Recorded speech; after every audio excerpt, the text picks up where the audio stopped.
Welcome to Full Scope, a podcast designed to analyze the games that we love, the headlines of music, and the movies we can't forget. I'm host Wenzel Burns. I'm my counterpart, Savon Morris. How's it going, man? Solid intro, bro. Hey, man. Come on. I've been cooking. Yes, sir. I was interested to see how you was gonna open it up. That was spot on. That was amazing. I'm doing good, bro. Yes, sir. Congratulations again on you graduating, man. What Thank you. milestone. Long journey. If anybody it's been a knows, long time coming. It's been a long time coming. Had to play Sam Cooke. Oh my gosh. And happy belated birthday. Happy belated birthday, man. Thank the most you. important person on this podcast. Most important person on the podcast who brings the flavor, brings the juice. It's you, bro. It's you. That's you. I couldn't have came up with that. I would have forgot about it and said the same intro. Two guys in their 20s. Oh, no. That's wrong. No, that's not wrong. Or somebody's old on this podcast. That's what that is. Well, we have a lot of topics to get into. Obviously, we're in the conference finals now for the NBA. I'll also have some album reviews, and in the second half, we're going to do a review of Mike Clayton. To start off with Jayson Tatum, just a historic Game 7 performance, and the Celtics advancing past the Sixers. Boston won 112 to 88 at home. Tatum had 51 points, the most in a Game 7 in NBA history. This is also the Celtics' second straight appearance in the Eastern Conference Finals. Jaylen Brown added 25 points on the other side. This is the Sixers' third straight year of losing the conference semifinals and the fifth time in 6 seasons. And recently, earlier today, they fired Doc Rivers. And so many changes are going to be happening for the Sixers internally, and obviously just some changes around their infrastructure. But what were your thoughts on Jayson Tatum's performance? Obviously, he struggled a lot in Game 6, had 17 in the fourth, and this was a reminder game of what Jayson Tatum can do. This is what makes the NBA superstar. It's facing adversity. What can you do for your team? How can you come out and make a difference? And man, he was on one. Literally, he was on one. He couldn't miss. He was picking the right shots. We talked about that last year, him picking the right shots and them not having enough around him. But Jaylen Brown looked good. Marcus Smart is picking it up as a full-on point guard, and he can shoot. His shooting percentage from the three-point line is increasing. Has gotten better, especially in this playoffs run last year. I don't know where he was when the three-point percentage, but everybody is pulling their weight. Even old Al Horford is pulling their weight, but Jayson Tatum was phenomenal. And him scoring 51 points is so amazing, but the people around him picking up the slack and doing their part is way better than him scoring 51 points. Right. Because we've seen him do this countless times, and they still lose. Jaylen Brown has a off night, or the bench play, like Brogdon coming off the bench. He's not as prolific as he normally is in certain games. So the bench play, the supporting cast, those guys stepping up as well as him scoring 51 points was amazing. But 76ers look like they gave up second half. Joel Embiid his percentage was right in front of them. Low. Game 6 was right there for the take. Game 6 was right there. I've been reiterating recently. Game 6, that was the prime moment for Philly to just take it. When your when your opponent's best player is not even playing to a standard that we're used to seeing from him, and only has single digits heading into the fourth quarter, you gotta close it out there. That was the peak moment to do that. And like we've seen in the past against Atlanta, when they needed to do it the most, they just couldn't deliver. No, and he didn't look like MVP or regular season Joel Embiid, who's averaging 30-some points a game. He was non-existent. James Harden inconsistency in the playoff continues non-existent. Like these guys, and what he said after the press conference, me and James can't win it by himself. Tobias Harris had the highest shooting percentage from the field, and he had the most points. And he was good on both front court and back court. So you guys not stepping up when it matters the most, you quit. And I understand you have an injury, but that didn't have a huge effect because you were still playing like you were in a regular season form. Yeah. Something has to give for these guys, man. They're not sustaining, and it's not Doc Rivers' fault. And I'm so upset always that the they fall guy. The fired him. coach is always the fall guy. I Always. don't get it because it's just like, yeah, there can be adjustments made here and there, but at the same time, your MVP only had 15 points, and the second best player on your team only had 9 points in the game 7.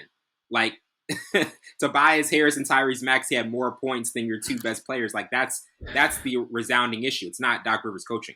It's not Doc Rivers coaching. It's the inconsistency in the game. And Joe, man, I don't understand how it doesn't translate. And obviously, you got an injury, but you looked well. The injury wasn't plaguing you. You wasn't limping. You wasn't showing signs of wear and tear when you were in the game. You looked fine. So there's no excuse about your injury. And then James Harden, this is nothing new. We see him be inconsistent. First game, he give us 40 some points. Second game, non-existent. Third game, non-existent. He will get a fourth. And like, it's never consistent when it comes in the playoffs. It's all scattered everywhere. Yeah, it's all scattered everywhere. So 76ers firing Doc Rivers just added to just the nonsense of these organizations firing these coaches that have Harden wanted. This is what Harden wanted. He wants Mike D'Antoni. That's what it is. And Daryl Morey is about to give it to him. No, he doesn't. There's stories circulating that James Harden doesn't even want to be with the 76ers. He wants to go back to Houston. Yeah. So I don't think I just don't get it. What 76ers need. I don't think they need him. Yeah, because there's also reports about Joel Embiid being upset about Doc Rivers being fired, but Harden wants D'Antoni as a possible new candidate. Your two superstars aren't even on the same page, and that's another resounding part of it. That's just we keep seeing it every year because we always talk about the process with Philly, and we don't even mention it anymore because it's never going to get completed. It's never going to get completed, never.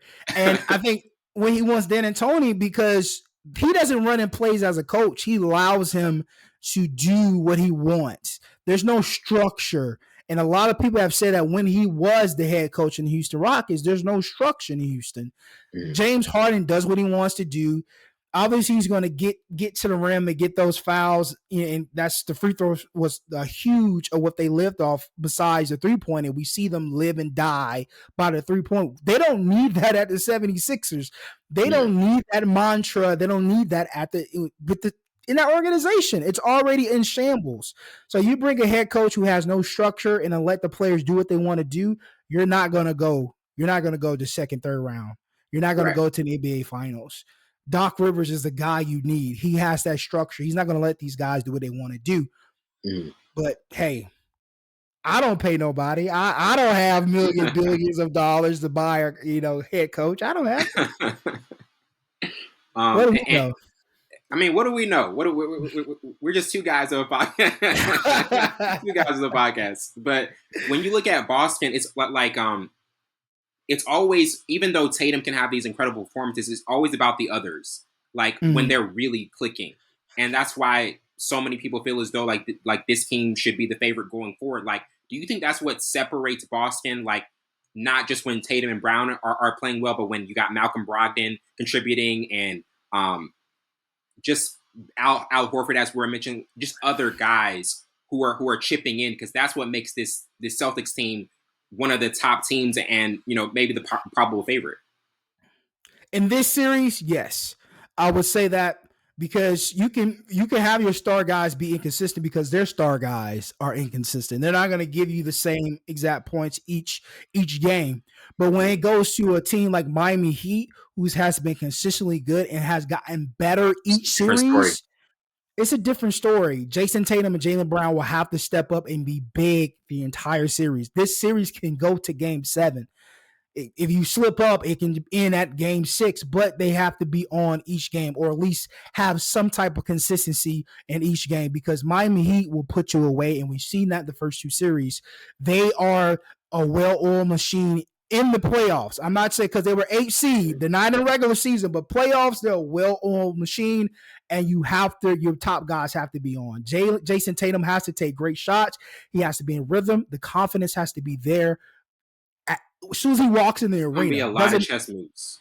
That series is going to be a lot of chess moves because like we mentioned coaching, but Eric Spoelstra is one of the most experienced playoff coaches we Yes. still have in the NBA today. And Jimmy Butler just keeps finding a way to get there. Like also we've seen this team, the Miami Heat, just come up extremely short in the Eastern Conference Finals last year.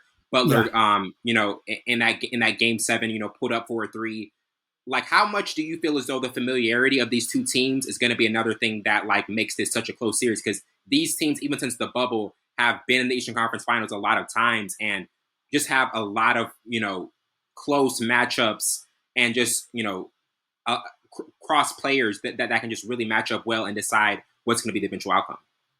Man, I think when it comes to Jimmy in the Heat, well, particularly pertaining to Jimmy, he's hungry. He's been hungry ever since he had to go to JUCO and then and then being able to. He wasn't that guy. He tell himself. I see multiple interviews. I'm saying, man, I wasn't. Whoever said I was going to be good, they were lying. I didn't even know I was going to be good. So that hunger is still there, and you can see it how he plays. He gives his all, and that trickles down eventually to the guys or the players around you, and they want to step that up and be on that level because that's a winning championship mindset. And I think that's what the Heat have this year. I think it's different because everybody has bought in and everybody's playing better. Bam is playing better. Jimmy is crazy. If they get Wishcom back, he might come back. I know he's still on injured. Yeah, Hero might be back for game 3. He might be back for game 3. I think that'll be a game changer because he's a 3-point guy. He's a bit of he's a cutter. He likes cutting at the rim, but he also likes to spot shoot, but he can create his own shot as well. So I think that'll add a different element. And I don't think anybody, hurt or no hurt, I don't think anybody with the Celtics can hold Hero, especially when he's moving out the ball and he's spot shooting. His release is so fast, you're not going to get it so quick. My goodness, so quick. So if he comes back and they're already playing Bam, and we talked about Bam not rebounding well, Bam not shooting well. This series, the last 2 games, he stepped up big time for these guys, and I think that's going to go with the Celtics because they don't have to.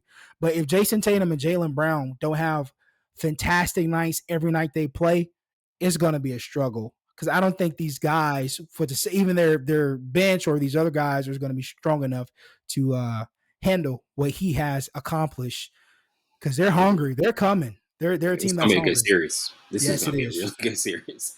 And now transitioning to the Lakers closing out the Warriors at home, and also the question of if this is the possible end of Golden State's title dynasty. LA won 122-101. LeBron had 30 points, 9 rebounds, and 9 assists, and AD also had 17 points and 20 rebounds. The Lakers also never trailed in their third home victory over Golden State in 7 days, and this is also the Warriors' first time losing in the playoffs before the finals since 2014.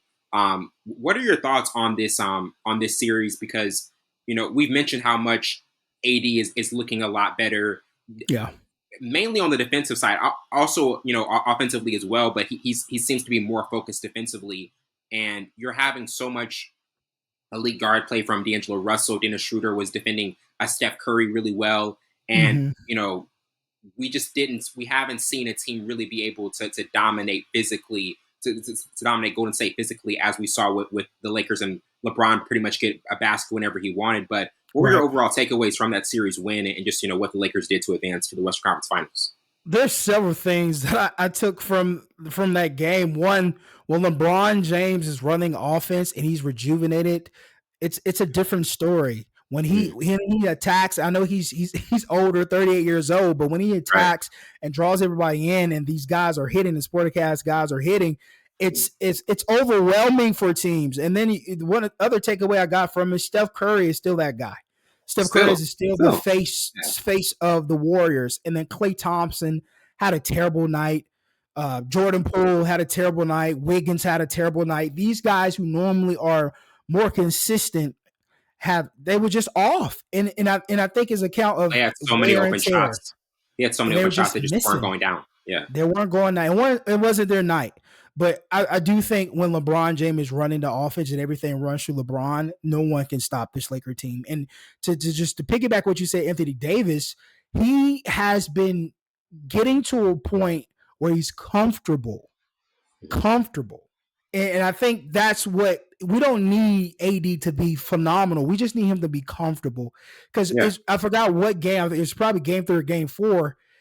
The same shots he was making the game before, it just wasn't going in, and it looked like he was uncomfortable. He wasn't rebounding well. He started defending late in the game, but when he's comfortable, when he's in, the defensive presence is different. When he's comfortable, he's knocking down the mid-range shots, and I think he needs to start driving to the hole more. I know that's not his game since he's been with the Lakers, but if he can create his own shot instead of coming off the roll and shooting the 15-footer and stuff like that, I think if he gets to the rim, I think it'd be better. We have to get him comfortable. They have to get him comfortable with being in those positions, making those shots, being and I think defensive wise, he's there. He had 20 rebounds this game, the last game, 17 points. He looked comfortable. He looked fresh. He looked like he wasn't in his mind, because I think what AD is all mental.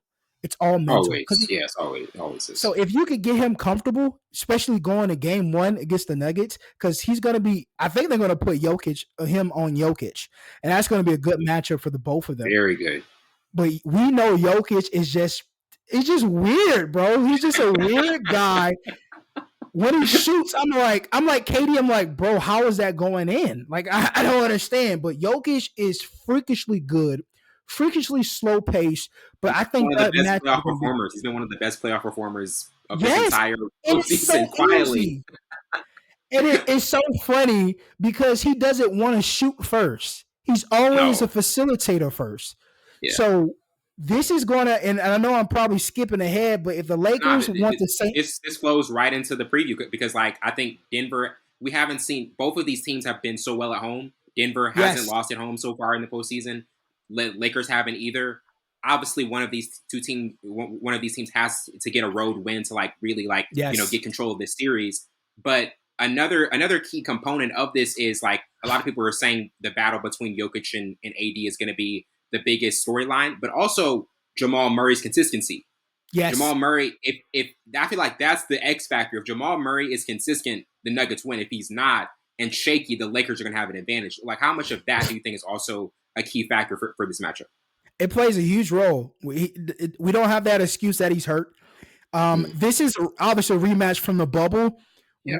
What I saw and what I remember from the bubble in that matchup is that the Lakers took away in some points Jokic being the facilitator and made him shoot.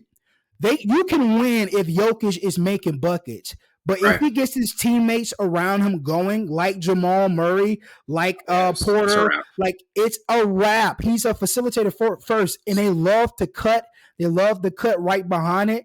For AD or whoever's going to hold Jokic, he needs to be up close and personal with hands up. He doesn't need to be back. If Jokic shoot, that's okay. Let him shoot. It's okay. You can live with that. You can live with that because he's going to make it regardless. He's going to get his numbers regardless. But his biggest thing is facilitating and making his players around, his teammates around him. If he gets the others involved, it's going to be a long night. They just beat a stacked Suns team with that formula. Demolish them on the road. My goodness. Man. So if they have any chance of beating this team, because Nuggets do look good with Jamal Murray inconsistent, but these other guys who are getting going in because of Jokic, it's gonna be interesting if the Lakers can stop it. But whoever's holding Jokic has to be up in his face, put pressure on him. He cannot be a facilitator first. Yeah, definitely. And I mean, Savon called it, and I gotta admit it. He said Lakers going to the finals, and I don't know. I don't remember which episode it was. I literally laughed, and I was like, "Man, stop!" And he's close. I mean, they actually might go to the finals.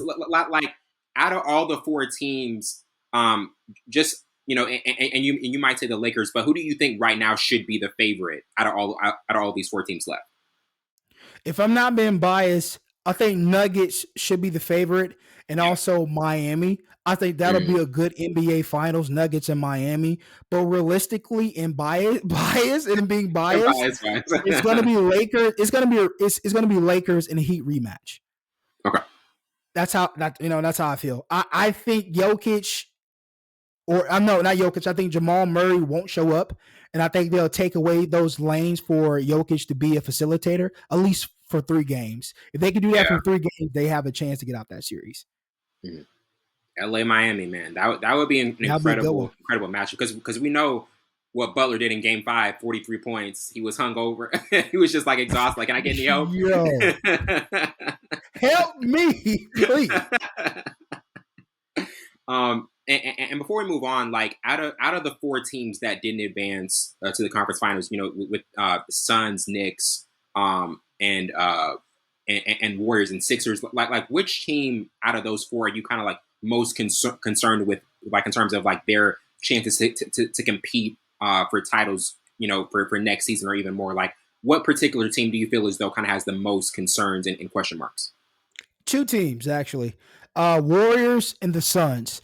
And I say Warriors because it didn't feel. I think even in the beginning of the punch, Draymond, knocking out Jordan Poole, I think that put a wrench into that team.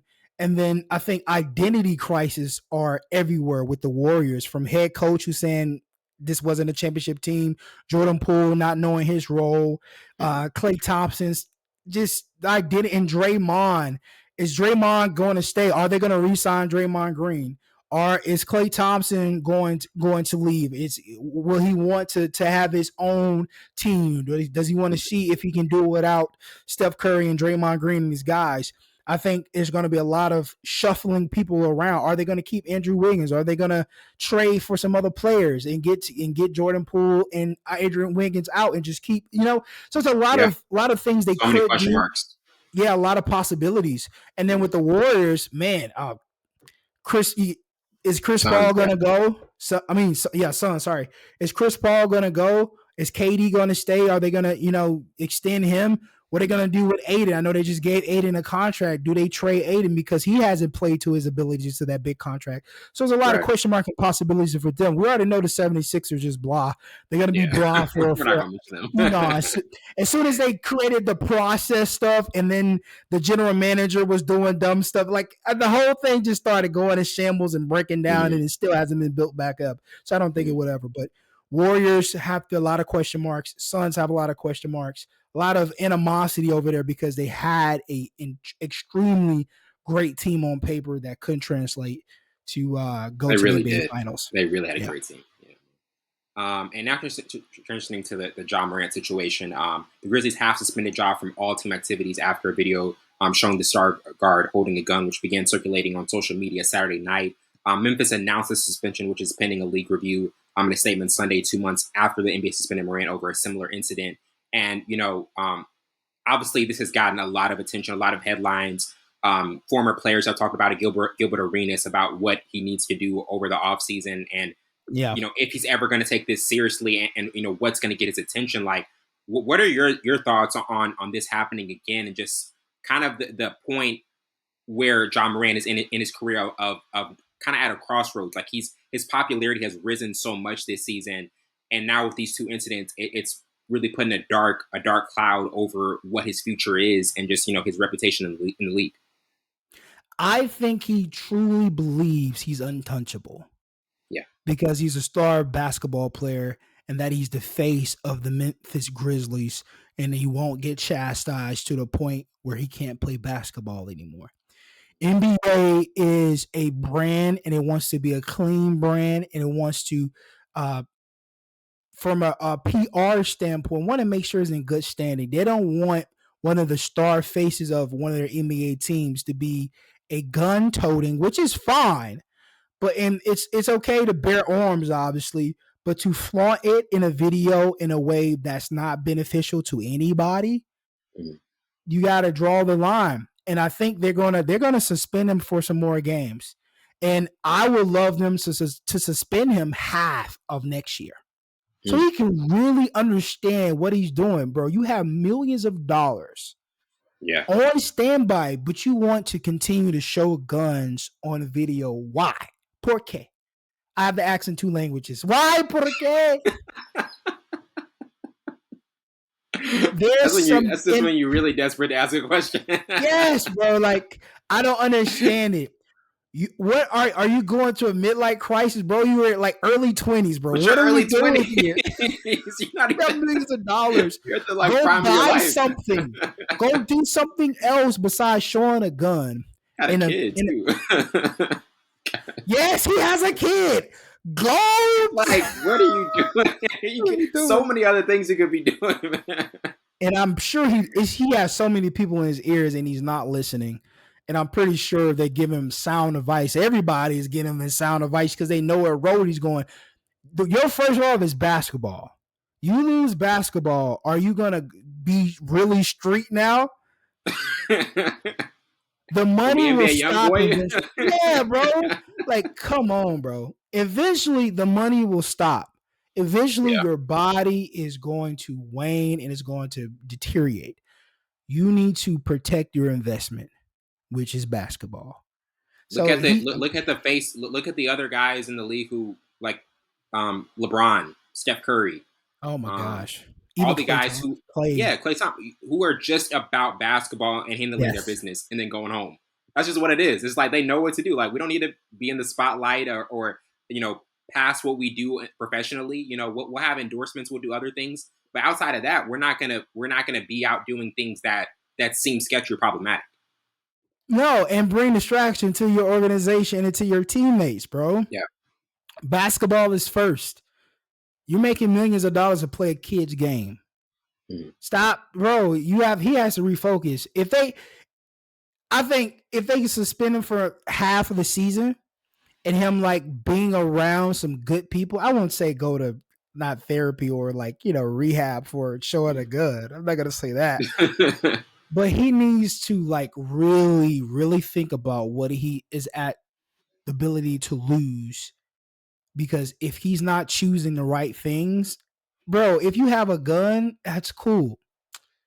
Why flaunt it? But suspend. Right. I think they should suspend it for half of the season. That's just me because this happened once. It'll happen again already. Not even 2 months away. Yeah. So him it's gotta be severe. It got to be a severe suspension. Obviously, he's not with the team. He can't be with the team, suspended from those meetings and stuff, and then suspended from half of the season. And I think that'll get to him. If that doesn't get to him, then whole season. Yeah. Some people are calling for that. Some NBA executives or NBA reporters are saying that might be a possibility. So it's definitely going to be interesting to see if like 2 times. That's the thing. The fact that it's happening twice, like it's one thing if it's in less than 6 months. It's just like has not gotten the message at all. And before we move on to our album reviews, obviously there's a big fight coming up with Devin Haney and Vasily Lomachenko. This is going to be a unified, a lightweight division clash. And with these 2 fighters, in terms of what we're seeing, and obviously Devin Haney being one that won the interim the WBC title in 2019, and Lomachenko was a former WBC title holder. When you look at this fight, who would you give the edge to, and also, what do you think could possibly be the key in terms of who's going to win it? Ooh, that's a good question. Right now, I have to. That's tough because both have a good skill set. Yeah, I think Haney's has a more power, and I think the IQ matches up, the skill set matches up, but I think Haney has some more power, and I think he can adjust faster. But I have to give it to Haney. I mean, they match up well. I think this is a good matchup for Haney. And then obviously the next one will have to be Gervonta Davis. Like, it's got to be. I have to make that happen some way. But I know he's going to be more stagnant because of what the rules or what's in the contract, like they did with Ryan. Ryan agreed to some things that I thought was crazy. But I think Haney has the man, that's tough, bro. I want it really is tough because they got a really good skill set, but the power Haney's got it can't be overlooked. Oh, this is gonna be this. I think it's gonna be similar to Ryan and Tanks. Cause I was about to ask, how long do you see it going?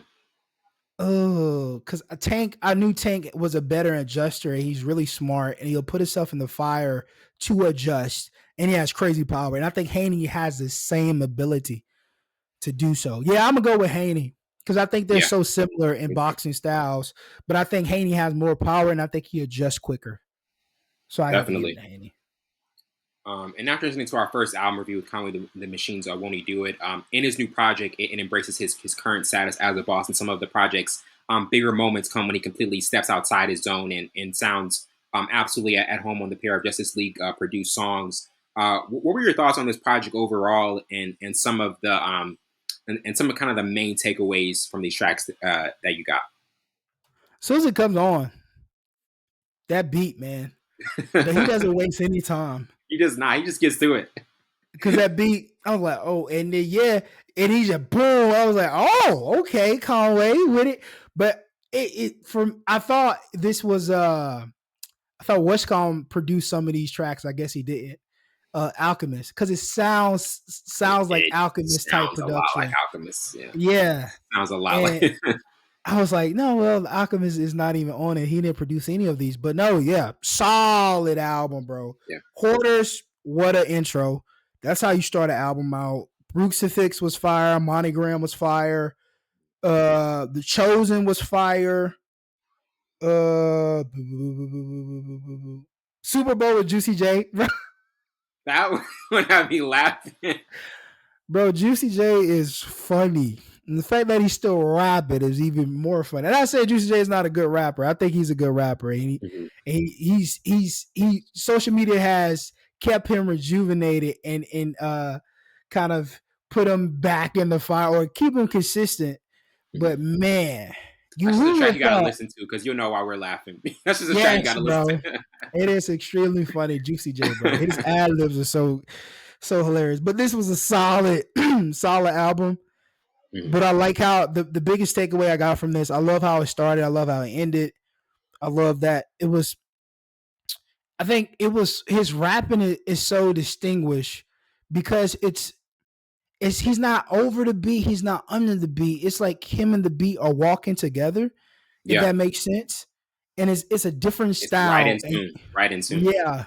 And then also his vernacular and how he say his words, you have to be mindful of it because sometimes it'll get tiring and you want to listen to something else, but you have to be mindful of where he comes from and why he talks like that. But I thought this was solid. Bars were there, lyricism was there, beats were stupid crazy, start to finish, and 14 songs, Wellington. I loved it. I love it. Man. But nah, this was definitely solid. Yeah, it really was. And another thing is he's put out a lot of music recently in the last few years. He even put out an album last year. And the thing with Conway that stands out to me is the fact that he can put out a high volume of content, but it still be really good. You know, he's not just putting out just a lot of music, just put out a lot of music. Like it's high quality music every year. Like what stands out to you when an artist does that when they put out a lot of music back, consecutive years, but still make sure that it's quality and that it's really good and put together in a top tier type of fashion. Talented, and they listen. They listen to the fan base.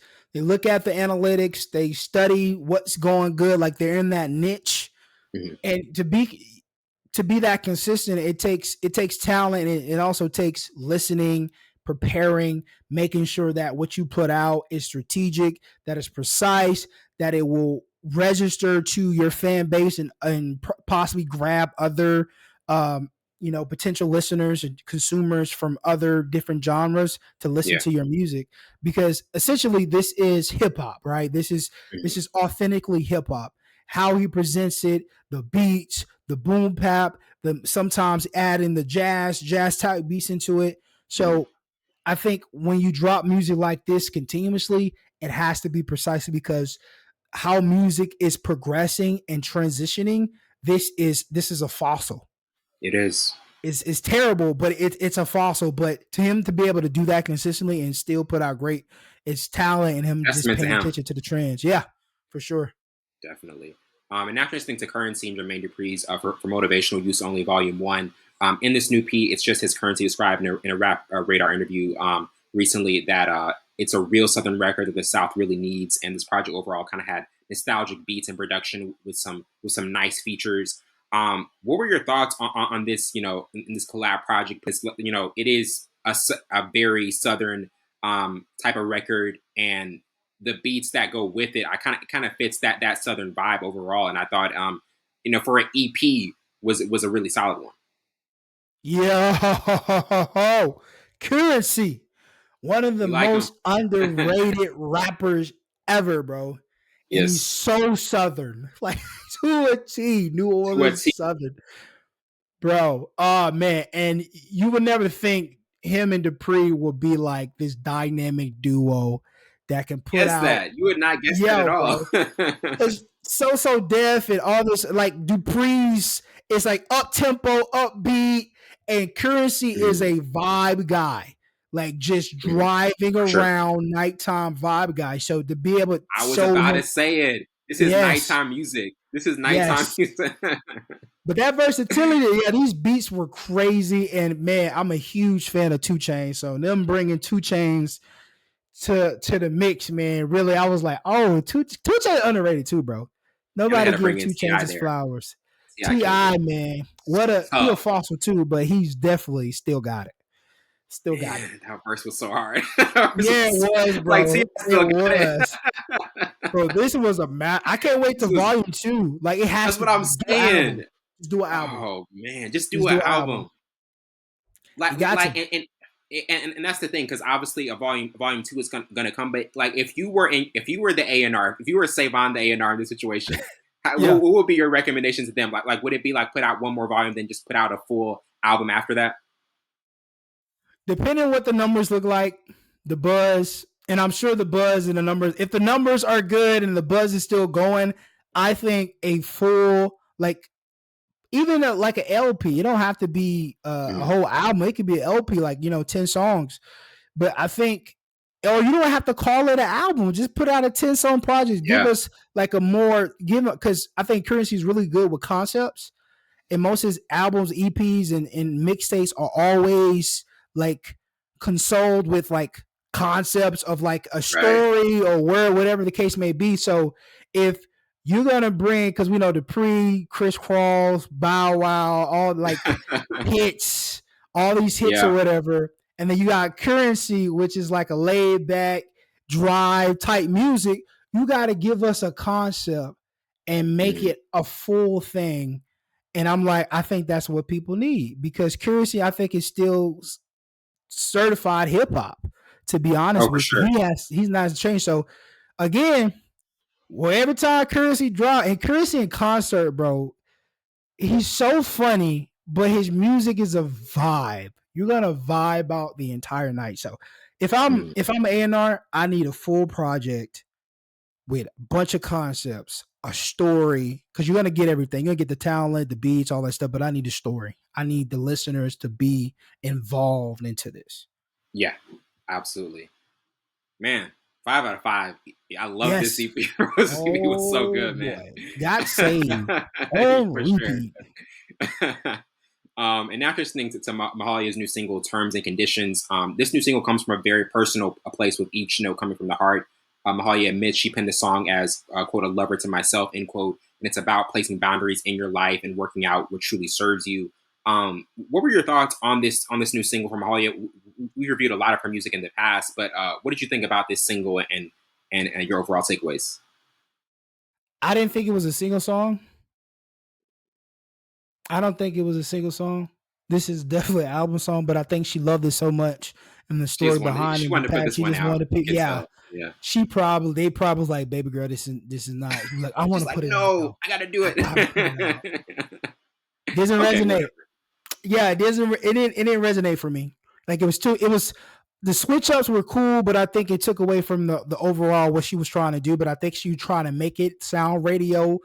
But when you're talking about this type of concept and all this stuff, it can't be that switch uppy. You know what I mean? Like, it reminded me of.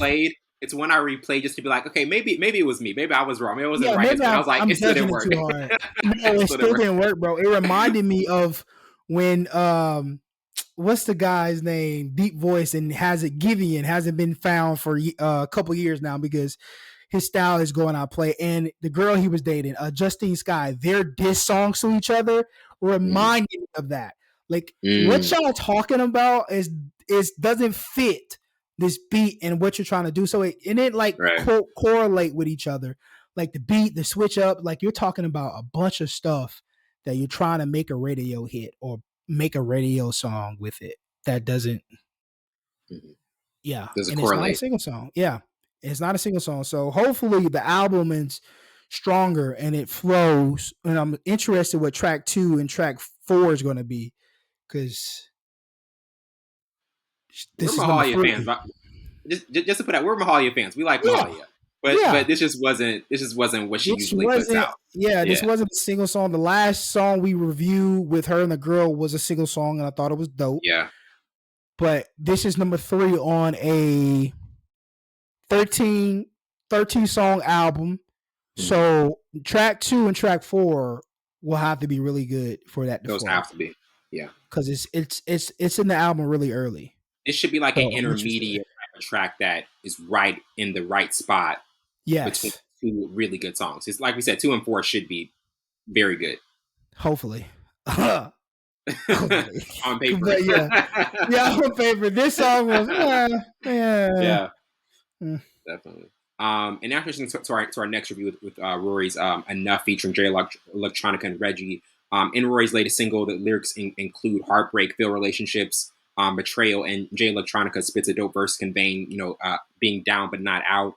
What were your overall thoughts on this single? I think this is Rory's like 3rd or 4th single, because he said his album is almost is done and just being mastering now, and he's about to put it out. But what were some of your thoughts on this track? You know what's funny, Wellington?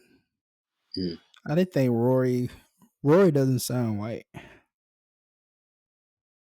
Rory is white. I know. I just found that out literally 3 seconds ago.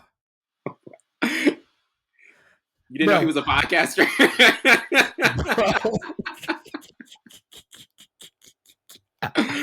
Oh, man. Did not know he does not sound white. The boy sound black. Because he been dropping heat. He's dropping heat, man. He been dropping Rory, heat. we know you got a podcast. Rory, we know you got a podcast. We got to put out the album, man. You got to put out the album. Bro, what a track, bro. And he gets the right people, too, to bring the track out. A lot of good connections. Definitely a single song. He hasn't missed with any single he's put out. They've all been single songs. He even brought Drum, well, I guess you call him Shelly now, out of retirement. Got a song with him. Like, it's a lot of, like, the people that he puts on these tracks has to be well thought out, because they just vibe really well. But yeah, I'm so interested. We got to put him on the list of albums. He's another one. Yeah. Rory's definitely another one. Yo, this was dope. He has not missed, dropping straight heat. Didn't even know he was a old ginger. Old ginger. Didn't know that. Rory the ginger. That's so funny, because I've been listening to him for years, because he used to be on the Joe Budden podcast, then left there and has his own podcast with another guy named Maul. So I've been listening to him for years and known that he's white, but you just figuring out, oh, this guy's actually boy, sound like he's soulful. But I mean, in terms of like when you have an artist kind of like putting together just a single after single that's just right, like, do you feel as though, because everything, like the strategy, the artist he's coalescing is really spot on, but like, what does that tell you about an artist when they're really able to go, like, I think this is 4 to 1, 3 for 3 or 4 for 4 in terms of just right singles? Man, that just makes you think, like, what else does he have? Because it's meant for most artists, you could drop like 2 singles out of like 5 or whatever, and they'd be really, really good. Mm-hmm. But to have 4 songs back to back, every song that you dropped have been heat, and have had other artists on there that now I'm wondering, do you have a song with just you on the album or whatever project you have? Can you stand alone? It's a good and bad questioning. Like, bro, you dropped 4 great singles. The album got to be fire. The album has to be like 15 songs now because you dropped 4. Then that makes me wonder, are these songs going to be on the album? Or is he going to give us a whole fresh ensemble of music? That would be crazy. There's so many questions, bro. Can you stand alone on a track by yourself? Why do you need all these artists? Which is not a bad thing. These are like the questions that need to be answered with this project that he said, or album that he's going to drop. There's a lot of questions that got to be answered because you're 4 for 4. Every track you drop had other artists on it, which is not a bad thing. But I'm eager to see what this full-on project is going to be. What is it going to be about? Is it going to be about love? Is it going to be about, I don't know. Like, he's been working on this since 2020. He's been working on this since 2020. So I think there have been a lot of changes. There have been a lot. It had to be. And it might be a fresh ensemble of music. It might be. Because with how long he's been working on it, you know, it might be one of those just 15, like a 15 song. I definitely think 15 is probably going to be the number for the amount of tracks on this. Yeah, I agree. And you become a different artist in those 3 years too. Like your direction, you want to go in a different direction, or you found a different element of who you are as an artist that you want to implement in the new music, and then you just switch and just you become indecisive at some points of working on an album. So if he does give us a new ensemble music, that'll be dope. But if he has these 4 songs on there, I think that'll strengthen the album because we already know they're fire. So either or, that will boost it. That will boost it. Keeps this, and I think he should. You know, if that's the route he wants to go to, just already giving us something that we know is going to be good. Keep 4 tracks on it would be the right move. Yeah, and those streams will just rotate over, and then he already has those on Spotify, so it can just stack up on the ones that he already has. So another album we're looking forward to. That's another. Yes. Cecily. I hope you put out a summer album. Cecily, you got to. I hope you put out a summer album. There's a must. I think that's what she's waiting on. I'm just trying to figure out when she's gonna put it out. Yeah, like a June or July. Yeah, I can see album that. would be fire. Yeah, new vibes. You could play it on the she need to go ahead and drop that. Definitely. And now getting to our last review with Leon LaHavis album. In her last album from 2020, it was purposeful, tender, and bold. Londoner's voice takes center stage, and there's just a loose, occasionally meandering feel to the songs as well in it.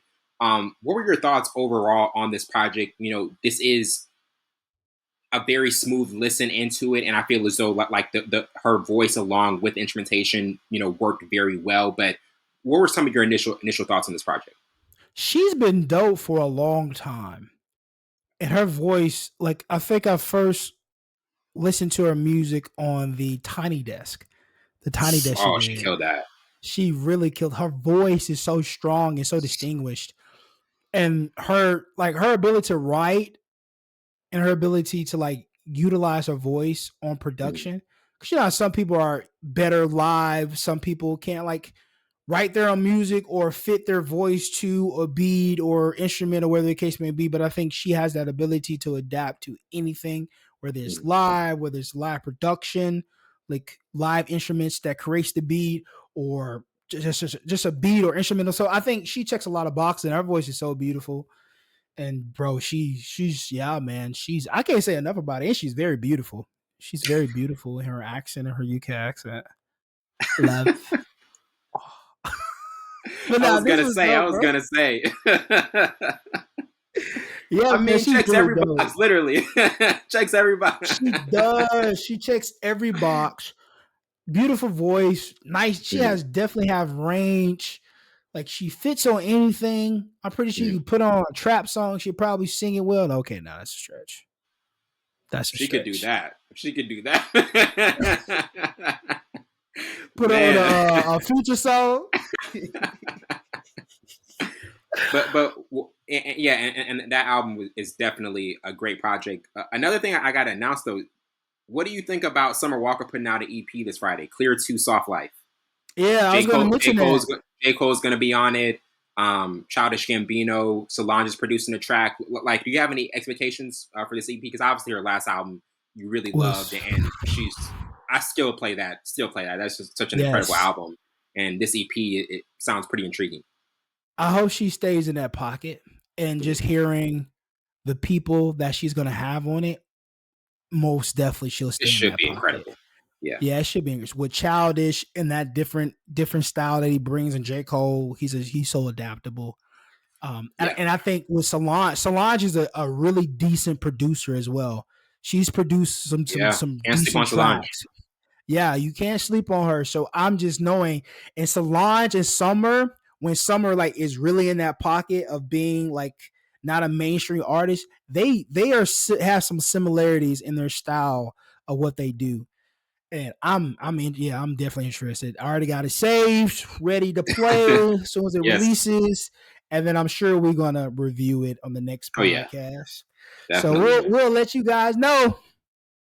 You'll hear it first here. I'm sure there'll be another station that's gonna review it first. I'm sure it's gonna be on the radio. We're gonna take a quick break. We'll be right back with our Michael Clayton review.